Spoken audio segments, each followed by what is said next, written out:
Welcome, Substack Live. I'm here with Tim Bailey, who writes Hello. the wonderful Sober Living in the Music Industry. Also works for Earache Records, That's and correct. Yes. that is how we came to meet one another. I believe through a suggestion through someone we both know. I believe, and here we are. Yeah, I think it was your years as the heavy metal. What was your handle for many years? Heavy Metal Email. So yeah, we Yeah, should. my Substack was called Heavy Metal Email back in the day. And then you changed it, and everything changed for you. Everything changed for me. I did one of those screenshots of like my subscriber growth that we see on Substack notes on occasion, Yeah, and I can't bring myself to post it, but it is bananas how far it's gone up in a year and a half since I changed the name. I was actually speaking to someone on Substack the other day who was saying, should I have a name for my newsletter? Hmm. And people were saying, maybe it's a place where you can be more human. So I understand why people want to just be their own name, but if you want to reach people, then why not explain what you do? I mean, a name is so much, is so everything in all this, and you and I and we could easily talk a long time about like the branding and the marketing and the messaging of the music world and how that is. But like even from this, if you're starting out on Substack and like I just have a newsletter, like a name is kind of important. Yeah, yeah. It's definitely about it. It feels like a space to find community, and the easiest way to find community is just to be, upfront about what it is you do. Right. So your newsletter, Sober Living in the Music Industry. It I mean, that's that's super does niche. it right. It doesn't it's not very mysterious. It's not like, I wonder what this Tim guy is talking about here. So um Yeah. do you want to talk some about how that journey, because like a lot of people like, hey, I should start a newsletter, but I don't know what I'm going to talk about. How did you end up on this? I think that I'd been talking about writing for a long time.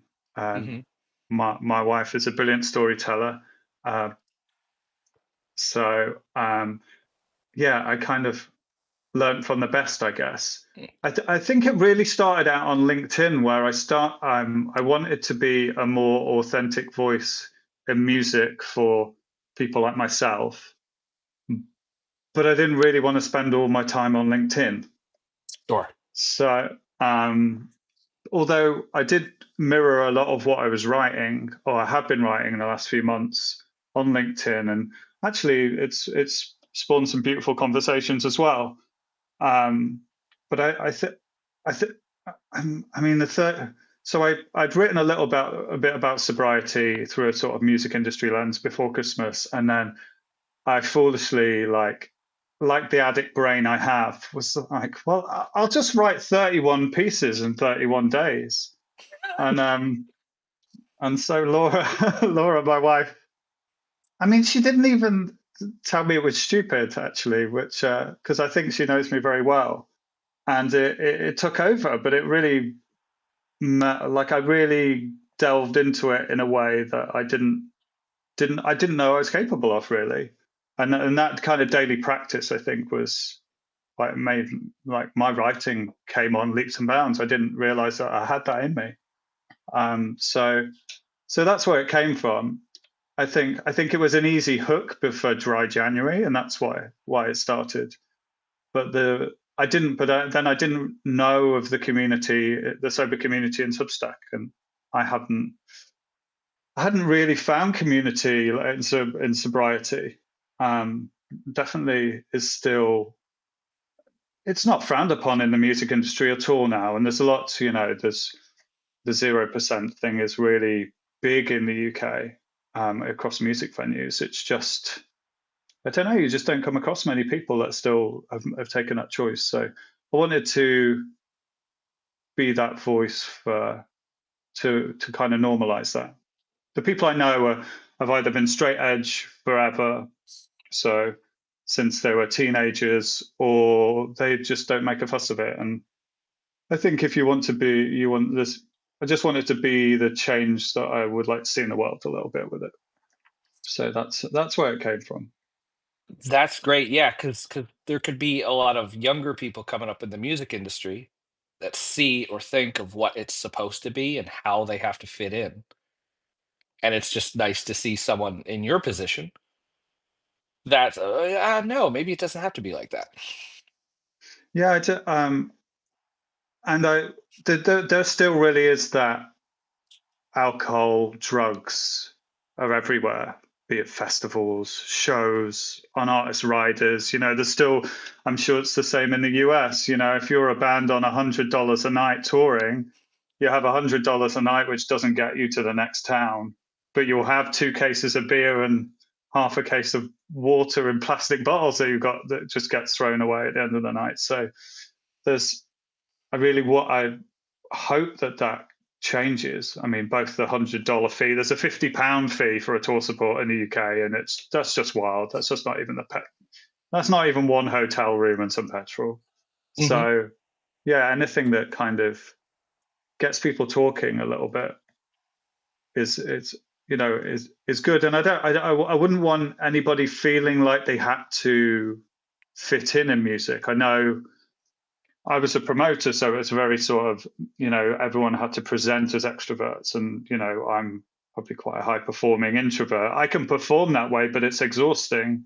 But I used to hide it by drinking, so the cycle repeated. I needed to behave like something I wasn't, so I lubricated myself to. But it actually made me even more anxious when I could feel like I wasn't completely sober, and then I would be even worse in those situations. So yeah, I think it's an important, you know, for people to understand there's an option there. And Yeah.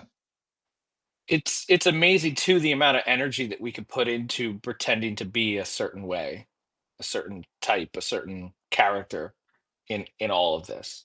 And it goes from both on the working side of things, but also in the performing side of things. Because if you get known for being that, like, a party kind of thing and this and that, and then like if you get stuck in that, then you're stuck in it. And like if you change, like, oh my goodness, are people gonna follow along? And like so being not having to put on that show all the time it could save a lot of energy in the long run. yeah, and it's been, I think it's ever since I read Suzanne Cain's book Quiet, I Mm. was like, oh, that's about the power of the introvert. And I was like, oh, all of this is me. I don't need to do any of this stuff, and it's okay. So I guess when I was working in the live industry, it was very much about relationships, and being in London. And I was never in London. I was never based there. So I was always on the outside looking in. So it really felt like I had to perform at all these situations when, in fact, really, when I got sober and I was still promoting, I had to sort of epiphany. Yeah, I'm sure the agent would really love having the 4 a.m. finish and whatever that entails with a promoter. But are they going to be the guy that they want to ring up at 9 a.m. in the morning to do a deal with, or are they just a good time guy Mm. who they fall back on? And there was a guy who actually had the same surname as me, working at the same company. It was like we were two. It was like before Tim and after Tim, and I was like, oh yeah, this is why I'm succeeding, because I'm just able to prove my worth of my work, and I don't have to do any of that other stuff. Yeah. So Yeah, it's like the extra character stuff. It it's again, it can be draining, but to be known for 100% of who you are and how you operate, like that's kind of who you want to work with and be around in the first place. So, yeah, oh definitely.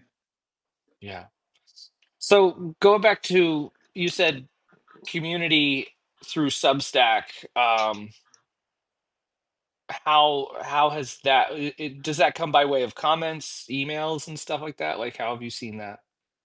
I feel like there's an authenticity on the platform where, and anybody who writes is a writer, and I think that's given me, because I didn't never thought of myself as a writer, but then I started to write, and I was like, oh, well, I am, because I'm writing. There it is. Yeah. It's in the doing. So yeah, I've I haven't like gone out of my way to find loads of stuff, because I, again, like, whilst I don't want to, whilst I'd like to write and I like to read, like I don't want to become somebody who gets lost in the feed, and I'm, you know, I'm prone to doing that. That's why I don't have any personal social media accounts anymore, which Hmm. is, I have actually, tell a lie, I have a Facebook account for you, which I need to have to check ads at the label side, and with my wife's project I run the digital ads for, and I have a dummy account so I can actually occasionally look at Instagram if I need to see something, but I don't scroll. Hmm. So,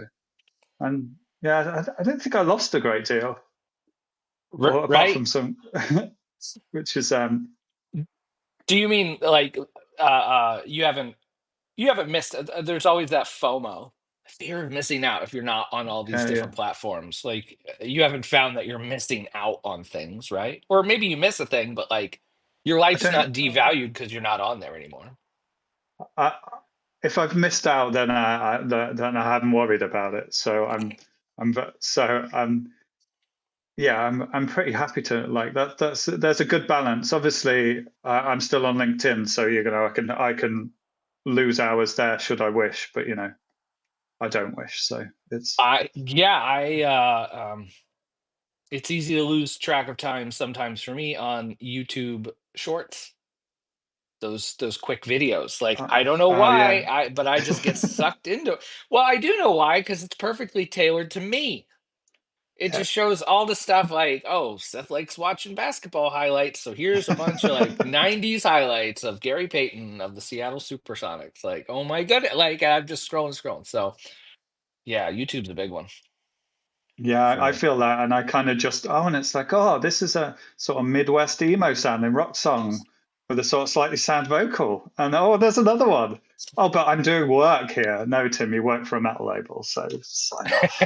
Do it for it. Yeah, yeah, true.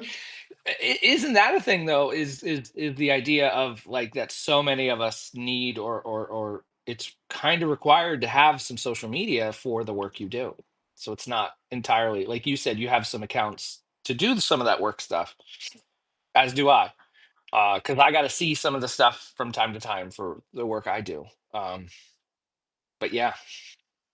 So how do you how with your newsletter and focusing on email lists, how do you still bring, obviously you've been very successful because of late on Substack, but how do you feel for most people, especially in the sort of creative worlds, about bringing people in top of funnel if it isn't social media? I'm always quite interested how you can tackle that in a way that doesn't sort of devour you.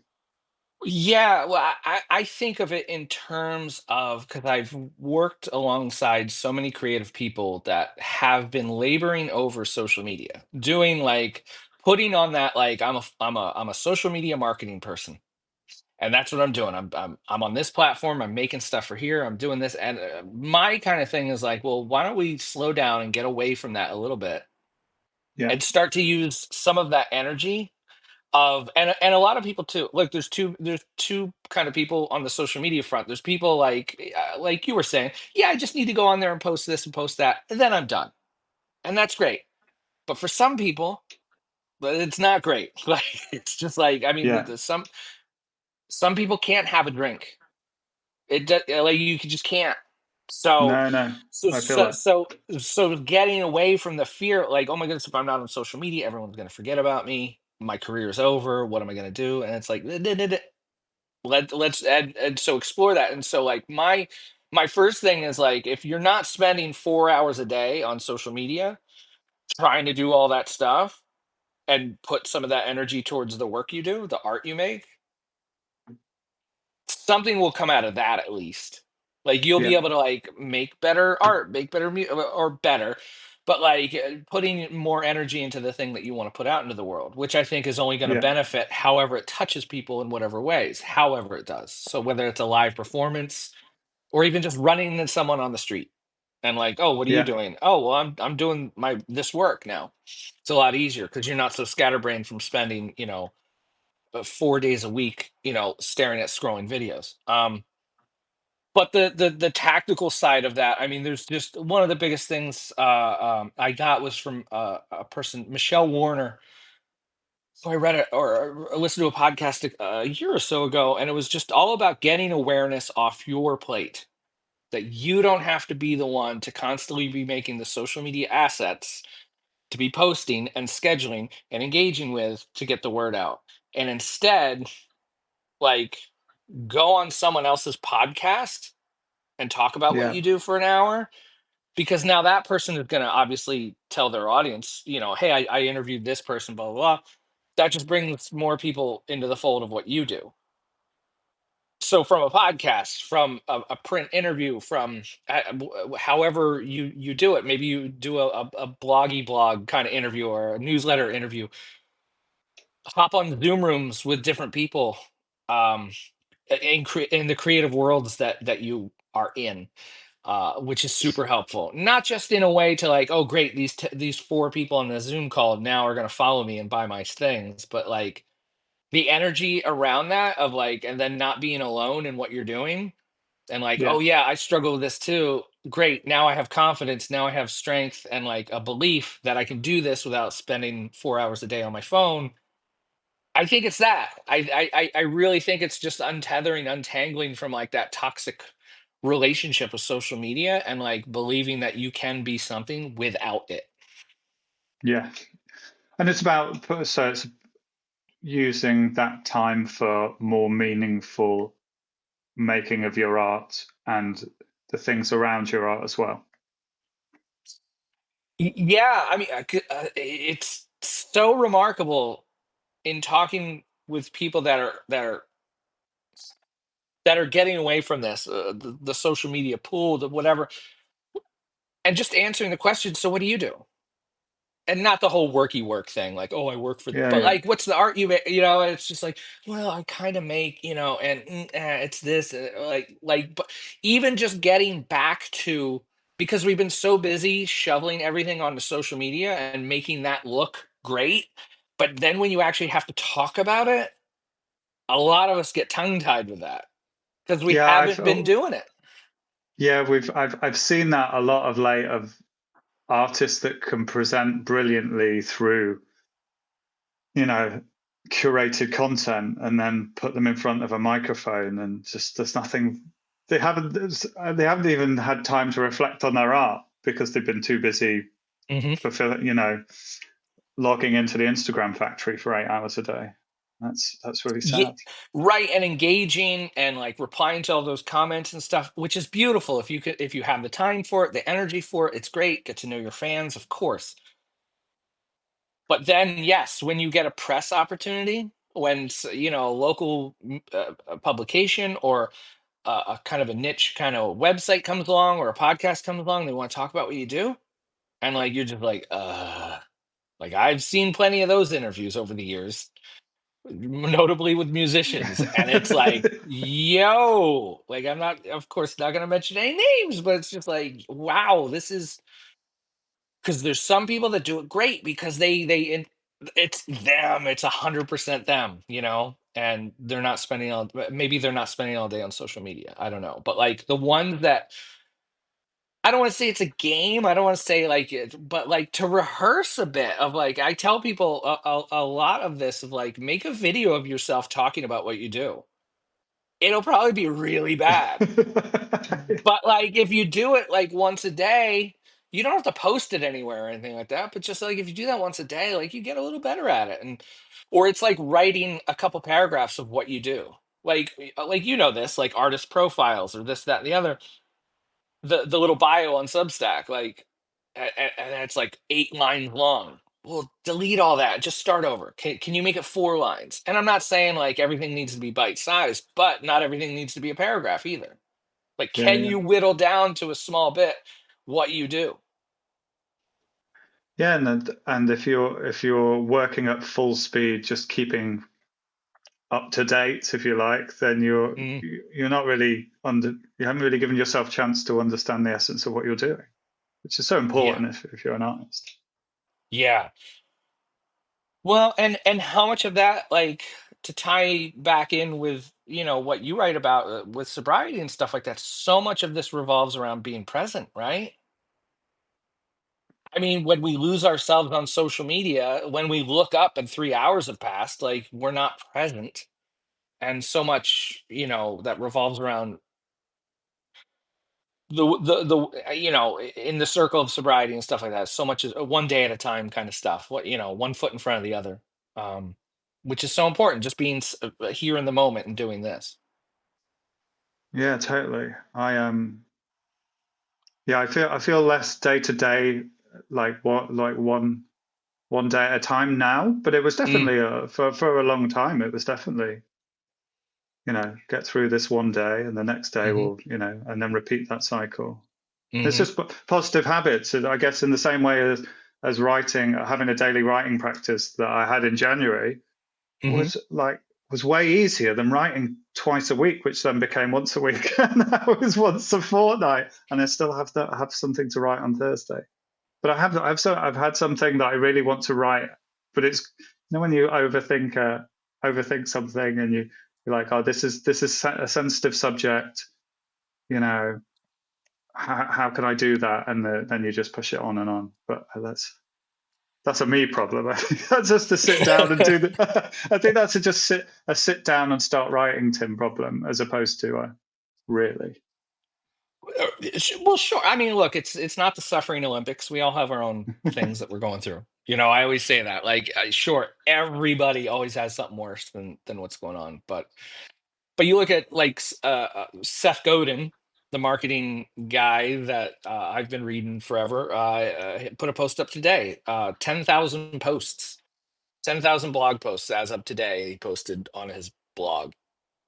That is Just that's a lot of every day. words. Right, right. I think he said, yeah, 10,000. I must chat. I'm going to go and read that after. 3 million words he says so far. But that's just a matter of, like, every day. Like, I've listened to many interviews. He said the contract was like, I'm going to show up and write something every single day, and that's it. Like, there's no choice. There's no, like, am I going to do it today or not? No, I said I'm going to do it. Now I'm going to do it. And another thing he always says too is, like, not everyone's a home run. Not everyone's going to be a Yeah, banger. So, to give ourselves permission for that too, of, like, if we want to make this a practice, the writing a newsletter, the writing a song, whatever we do, not everyone's going to be the best thing ever. yeah. And what's the Picasso phrase that inspiration is it Picasso inspiration finds you working? Is that right? Sounds about right, maybe, I hope perhaps, so. I'll but sound very wise if I'm right. that's, man, 27 people are going to have a field day if that one's wrong. No, I'm kidding. I always say too, on things like this or on Zoom calls, it's like, yeah, of course I can't remember the name of that one person I'm thinking about. I'm on a Zoom call. It's Yeah, hard to remember those things in the moment. Um,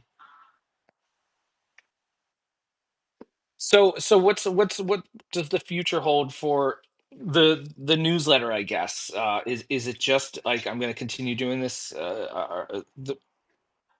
Is there any communal kind of plans with it or anything? How do you see it I, taking shape? I think it's just about for me. It's just about having a writing practice and making sure that I show up at certain times. Like I work best with structure. Mm, That's why an everyday habit is I like, if it becomes like cleaning my teeth in the morning that I sit and write for an hour, then you don't think about whether you're going to clean your teeth. So and that's what I have a very peculiar thing that if I miss one of my 4 days at the gym, which are particular days, for no reason other than I just chose them arbitrarily, then the whole thing falls apart. So yeah, I just have to build that structure in, I think. I'd like to I might edit the title, so it may not be sober living in the music industry and maybe sober in music so I can be a little wider. And there's Mm, definitely like business development stuff in music.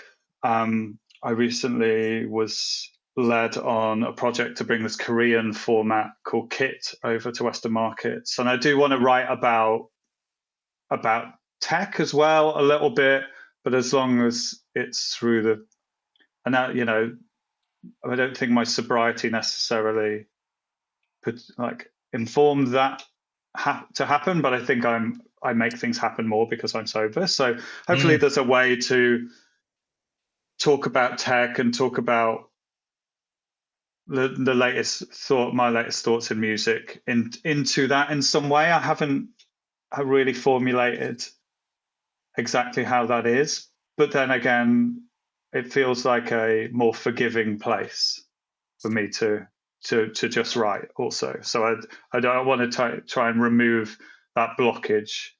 There's definitely the piece that I mentioned before was about me, understanding my white privilege whilst being at the MOBO Awards, which is the Music of Black Origin Awards. We've had two winners in the last 2 years, and it's the most beautiful award ceremony because uh, you know, it's come through struggle. There's a celebration and a joy there that is not just on a plate like it maybe is to, white middle class guys like me in the industry, but that's not to do with my sobriety, but it is to do with me. So but that's the one that I'm like, oh, can I, is it okay to write that? It's one of those. well, and so much of that you're going to learn and figure out just by writing, right?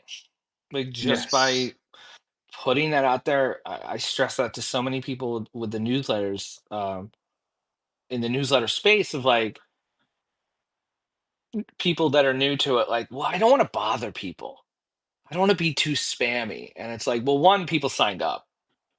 Yeah. And if they do get tired of what you're doing, they'll unsubscribe. But two, like, I mean, you're gonna learn so much by just writing and putting things out there. Yeah. Yeah, definitely.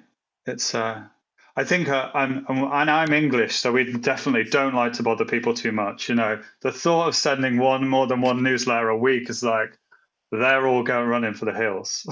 Sure. Can I send one a week?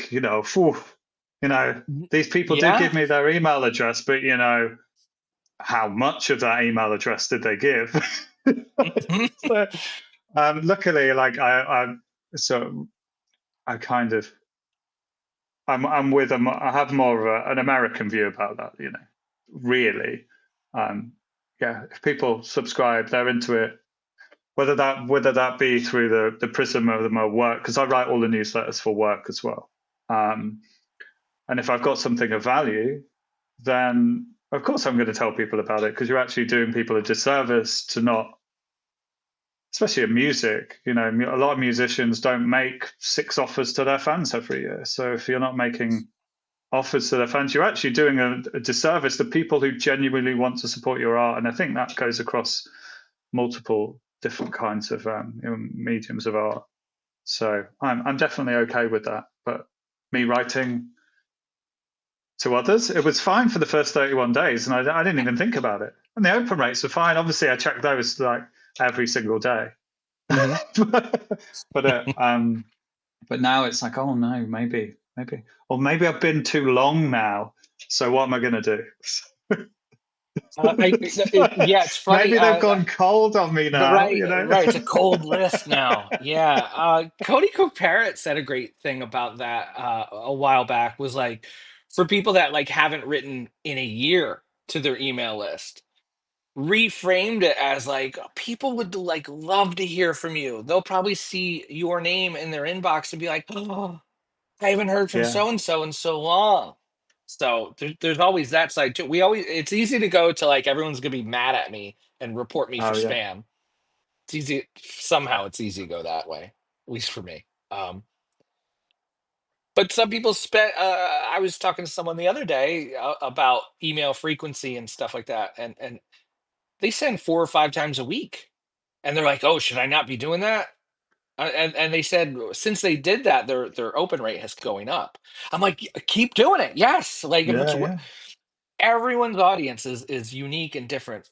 So yeah, don't take that, or anyone listening, or don't take the hard line like you need to send once a week. Nah, you feel it out, but you also don't need to send 5 times a week either. So as yeah, as yeah. Monsi just said in the chat, you do you. Yes.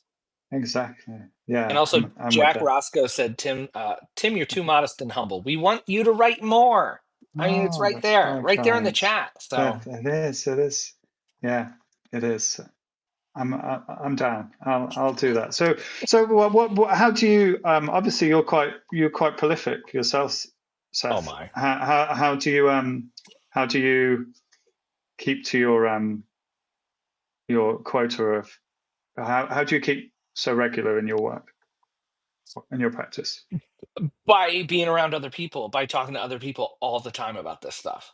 Um, Whether it's email or doing calls like this, my weekly Zoom calls with Social Media Escape Club, I'm just around people and talking to people all the time, that when it comes time to write that Monday newsletter or put together that Friday newsletter, I've got 10 different things that I got from 20 different people.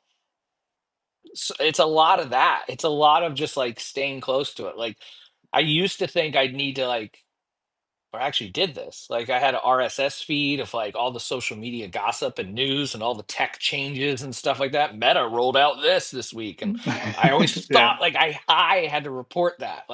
And I did, like in some of those early emails. Oh, Instagram's making this change, just so you know. Eventually though, it just got to be like I don't want to do that. That like drains me and is no fun talking about what all these companies are doing. I'd rather talk to people about what they're going through and how they're working, how social media affects what they're doing, or the troubles they have with their newsletter and stuff like that. Like, so doing that, I have no shortage. I have like too much I want to write about. So, and especially doing these interviews too, like there's wisdom in so many of these that I could pull and put into a newsletter, and which I will do. Like there'll be 2 newsletters wrapped around this conversation probably. So I look that forward to them. that's how. Thank They'll you. Yeah. help. They'll help my newsletter. Thanks. So Look, exactly, exactly. That's how we so do this. so if you've got a newsletter on a Friday, when's you write it? What? Oh, I'm finishing it on Friday for sure. Yeah. Monday, yeah, that Monday newsletter, I finished that like maybe an hour before I sent it. I Okay. could I cannot write something on a Saturday and schedule it for Monday and just be like, yeah, that's all right. Like I just can't do that. I know other But people that can, and that works for them, but I can't, you because I'm got gonna like the think up like thrill of the chase. somewhat, but also too, there's like 14 things that'll come up between Saturday and Monday morning at like 10 a.m. that like, oh, I gotta put this in there. Like, so Yeah. yeah. So I like keeping it live and keeping it close. I'll send it later in the day if I have to. I've sent emails on a Monday at like 4 p.m. or 8 p.m. like at night. But no, I like to keep it live and fresh. I don't like the idea of like scheduling stuff too far in advance. I like to be close to it.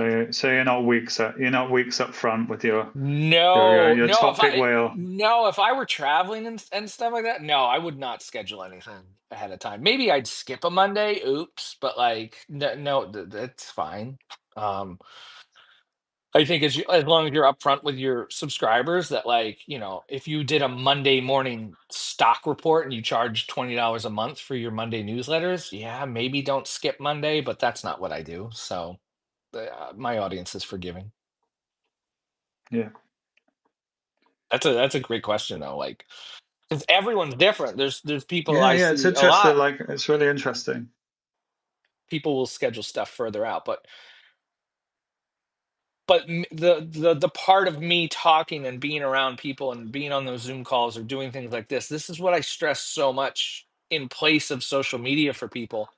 Um, is you're just going to learn and grow, and so much is going to come from that. It's not going to be super directly related to like I have 100 new subscribers on my email list, but by doing this and always being around people talking about, if you're a musician, talking to other musicians, if you're a photographer, talking to other photographers about it, just being around those people, you're going to see like, oh, I'm not alone in thinking Instagram maybe isn't great as a photographer these days. Interesting. What are you doing now? This is what I'm doing. I did this. I made a photo book that, like, just being around that and in person. And I think too, it goes along with my whole like, oh, I finish my newsletter an hour before it's about the I guess like the live aspect of it. Like even the live aspect of something like this. Like it could go bad, you know, Have you like had a bad Have you had a bad one yet? no, no, no, no, no, no. I but there's that risk and It's anybody like exciting, isn't it? right, there's an excitement to it, and for some people, there's too much excitement that they're just like, "I can't do this. I'm not gonna get on a Zoom call with 8 strangers that I don't know. I'm not gonna join that community with 8 other people I don't know." That's scary, and it comes back to then, like, because it's gonna come around, "Oh, new person, what do you do?" "Oh, crap, now I gotta talk about what I do," like, and that's scary, Yeah. but by being in those positions and being a little, like, in the spotlight in a way, so it's best to find those rooms or those people that you can be doing that safely. Like you don't want to be in super aggressive aggro rooms. I don't. So No, no. so I have uh, enough of those at work, you know.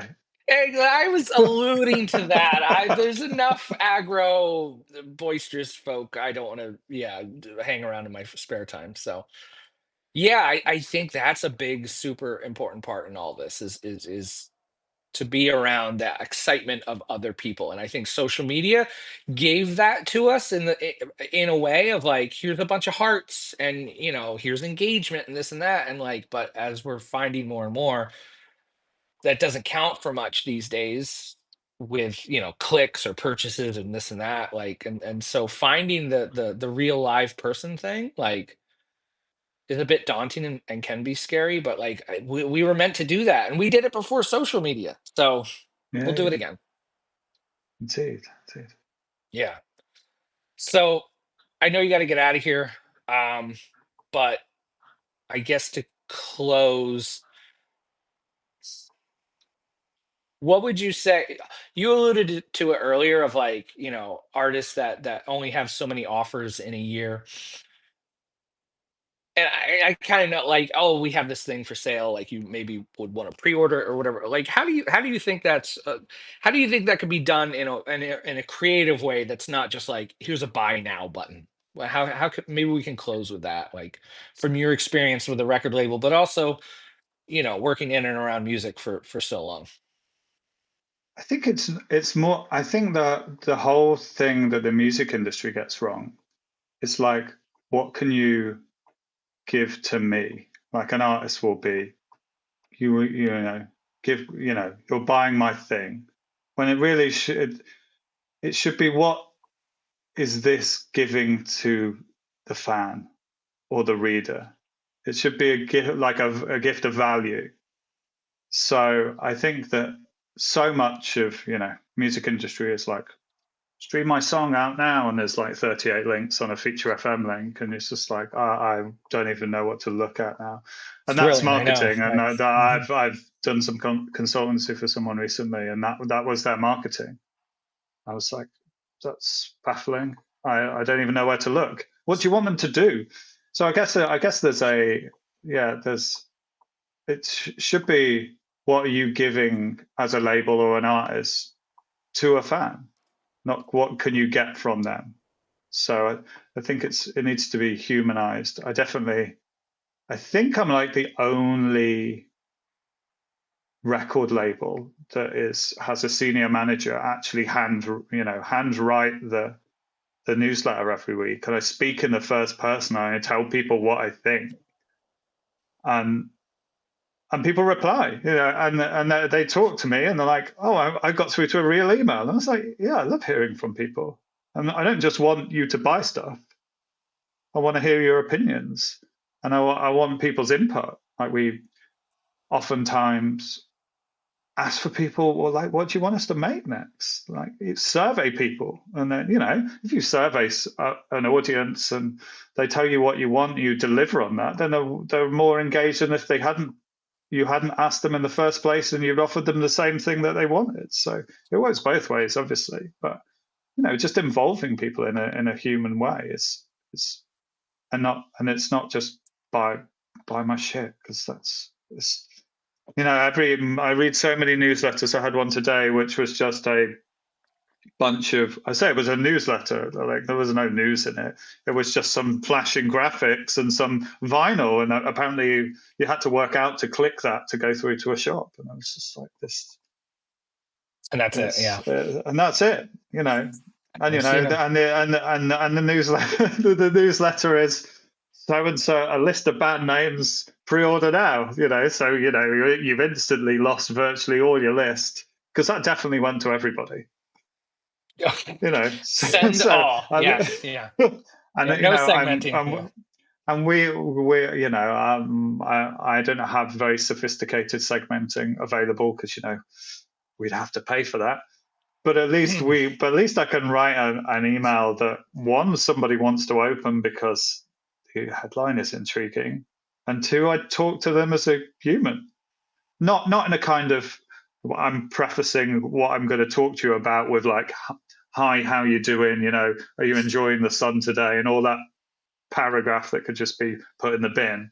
I get to the point, but they're speaking to an actual human who's not, it's not a press release. Hmm. You know, I say I like stuff, but I'm not writing about it, you know, in a, pitchfork speak. Right. And if the side effect of that is someone buys something or whatever, cool. If it's just an email reply, that's also pretty cool. Like, Yeah, I had a bunch. We did it was a pretty straight email about, you know, want to give the fans who a first chance to buy some tour tickets for this sort of hot tour, and it was, and the call to action is pre-order to access the pre-sale, but it was framed in a way that, I'm excited to see them play in these tiny rooms when they're a big band, and loads of people were telling me where they come to, who they're coming to see, and they're really happy that like they got an email from an actual person. My face is on the, like, and at the bottom it says it to email me, and it's just like, this is really strange. It's like, well, no, it's just about human connection. Like, I would get very little from sending that, apart from, making a rich man richer. If I didn't get some replies. yeah. No, that's great. The community, people to people, like, people just want to be a part of something. Like, especially in music, people get band names tattooed on themselves. They get lyrics tattooed on themselves. It's deeply, like, personal, and like, songs, music gets people through breakups. People dance to music at weddings. Like, it shouldn't just be new song. And it would be so beautiful if you could tell the person that's made that how much it means. Like, I just got this amazing box set by Ida from Numero Group of their last record, it's 4 LPs, and I just want to reach out to the main guy and just say, you've made, like, that's for a record label like Boss. That's the first record I bought this year, and but I've been really excited about it, and I just want to tell the person how much I love it. And I went to their email newsletter. Their email newsletter is great, actually. There's no one I can email. I can't tell them how much I love it. And I was like, I really want to tell them, and I don't want to have to go to the band account and send them an Instagram DM, because I don't have an Instagram account. Just, it would be lovely to have that exchange, but they Yes. just have put that barrier up, and I think everyone loses when you don't have that. Right. And as much as everyone wants to, like, post a thing and let everybody reply to them, see this a lot in Substack notes, because everyone's like, this is the new social media. This is how it has to work. Instead, to be that person that, like, that you're the one that seeks the person out and tells them, hey, I love this record. You know what I mean? Like, instead of always just like, I'm going to post this thing, everybody's going to love it. Instead, go tell a whole bunch of other people that you love what they do, Yeah. and see where that goes, instead of the tried and the way it used to work, that you could just post something and 600 people like it. Like, If you email like 5 people that put out amazing records in the last year, a producer or someone or whatever, an artist, a photographer, like 5 emails, and only 3 of them write you back, that's great. Yeah, yeah, That personal connection. So indeed. That's what it's all about. yes. Tim, thank you so much for taking the time to do this. Thank you, Thank you. Seth. Absolutely. Everyone, you can click up here if you're watching on your phone to subscribe to Tim's newsletter, and that'd be super great. And yeah, thanks again, everybody, for showing up. Appreciate it. Yeah, Enjoy the thank rest you, of your week. Seth. Thank you, And everybody. there'll be a replay posted. It'll be good, whatever. And yeah, awesome. Go subscribe. Thank you so Bye. much, Tim. Thanks. Take care. All Bye right. bye. Bye, all.